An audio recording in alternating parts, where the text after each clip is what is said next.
Topic natin, polycystic ovary syndrome or tinatawag na PCOS. Ano ang sintomas nito?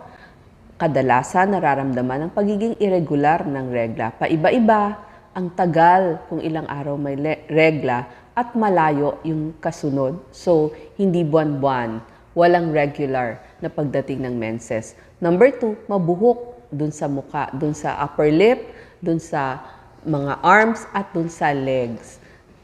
Napakarami nilang buhok dito sa may taas ng lips, dun sa kanilang mga kamay, sa kanilang binti. So, nagiging parang lalaki sila kasi nga yung androgen hormones ay hormones ng kalalakihan. Tapos marami ding mga tumutubong skin tag. So, aalisin po yan ng cautery. Nagkakaroon ng sobrang acne o tigyawat, numinipis ang buhok dahil nga mataas ang hormone na androgen. Ito yung panlalaking hormone. Pag in-ultrasound, yung ovaryo, nakikita, merong mga cyst. Ibig sabihin may liquid, may fluid doon sa loob. Parang sacs, bilog-bilog na may liquid. Ano pa yung signs? So, pag blood test mo, mataas yung mga hormones ng kalalakihan, kasama doon yung androgen, mataas ang blood sugar level kasi nga, mataas ang insulin. At kalimitan, napapansin, may katabaan sila or overweight. Tapos, bumibigat sila. Medyo mas mataba yung mga may PCOS. Parang laging malaki yung tiyan, bloated, hinahangin. Siyempre, mas nai-stress sila, mas malungkot sila kasi mas mataba, napapagod, masakit ang puson. Tapos, ang bilis ng pagtaas ng kanilang weight. Ano ang dahilan? Mataas yung insulin hormone kaya mas gumagawa ng androgen hormone. Kaya hirap din mag-ovulate. Number 2, may pamamaga. So, tumataas kasi yung androgen hormone. So, nagkakaroon ng pamamaga sa buong katawan. Ang dahilan pa din, lahi. Baka yung nanay at saka yung mga kapatid, merong PCOS. At number 4, yung ovaryo, mas gumagawa ng androgen hormones. Anong komplikasyon nito kapag mataas yung androgen hormones, tsaka yung insulin? Ang mga komplikasyon, isa na nga dito, hirap mabuntis. Number 2, pag mabuntis man, nagkakaroon ng gestational diabetes or pregnancy-induced hypertension o high blood.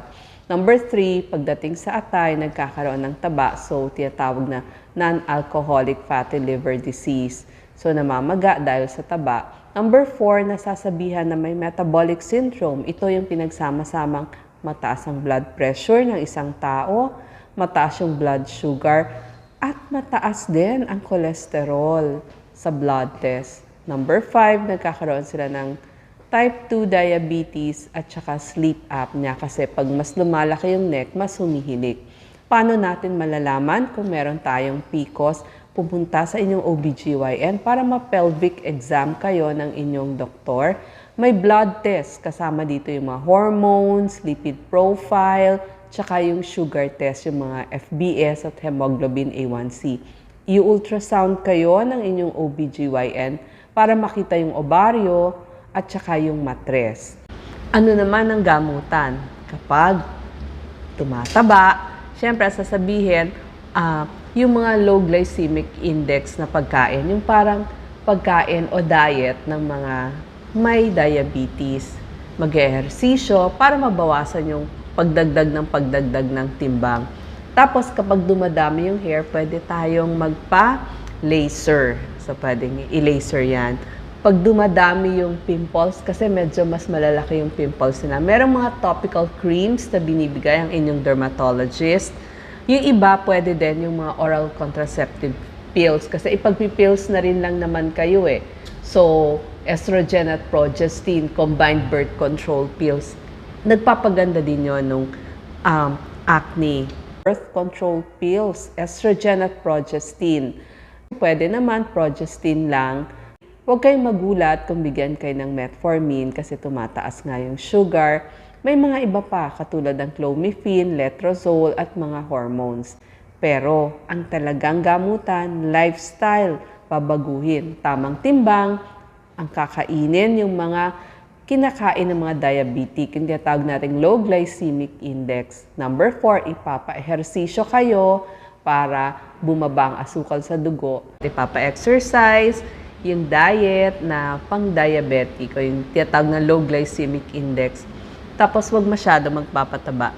Pagdating naman doon sa mga infertility, yun nga, binibigay yung combination birth control pills, estrogen at progestin, minsan progestin therapy. Tapos may iba pang mga binibigay katulad ng clomiphene, meron ding letrozole. So iba-iba po ang binibigay. Tamang dami ng pagkain, ehersisyo, nakakatulong po yan. Ito po example lang. So yung tubig, 8 hanggang 12 basong tubig sa maghapon sa 24 oras. Tapos dadamihan yung gulay kasi low calorie ang gulay. Tapos low glycemic index pa. Pagdating sa fruits yon medyo hanggang 1 to 2 servings per day lang. Pagdating sa protina, iba't iba. Siyempre gusto natin iba't iba. May isda, may manok, meron din galing sa karne. Dadamihan natin yung mga good fats. So, ang source niyan, mga mani, mga avocado. Tapos, medyo konti kasi dapat sa kanila yung mga kamote, corn, yung mga starchy na vegetables. Pero, pagdating naman dun sa mga herbs and spices, yung pampalasa nyo, pwedeng marami-rami yan. So, yan po yung mga ipinapayo doon sa may PCOS. So, sana po, ito pa, gawa po kayo ng diary ng inyong regla para pag pumunta kayo sa OBGYN, ipapakita nyo. O kaya gawa kayo ng kalendaryo, mas maganda nasa kalendaryo para buwan-buwan talaga ma-monitor ang inyong regla. Marami pong dahilan bakit nagkakaroon ng PCOS ang kababaihan. I-explain natin. Una, mataas ang insulin hormone. So, pag mataas ang insulin hormone, mas gumagawa din ng androgen hormone. Kaya, pwedeng maging mahirapan mag-ovulate. Dahil din sa androgen hormones na tumataas, dyan ho, nagkakaroon ng mga pamamaga. Ito ay dahil lahi din ang dahilan. Tapos, yung ovaryo, gumagawa. Ito ang ating ovary, gumagawa din ng androgen hormones. Tapos may tinatawag din na low-grade inflammation. Ito yung pamamaga sa buong katawan. Ano naman ang mga test? Siyempre, pupunta sa inyong OBGYN, kakapain, titignan dun sa reproductive system. Ang tawag doon, pelvic exam. Iba-blood test kayo ng inyong OBGYN. Mga hormones, ito, testosterone, DHEAS, mga panlalaking hormones yan. Ite-test kayo ng blood sugar, FBS, hemoglobin A1C, mga fasting sugar test, pati vitamin D, lipid profile. So, titignan yung inyong lipid profile. Pero, isasama na rin yung thyroid test, tsaka yung prolactin test. Kasi nga, nag-irregular na eh. Yung iba pa, mga FSH, LH. So, yan, ipapaliwanag sa inyo ng inyong OBGYN. Medyo marami-rami ang blood test ng may PCOS. Salamat po.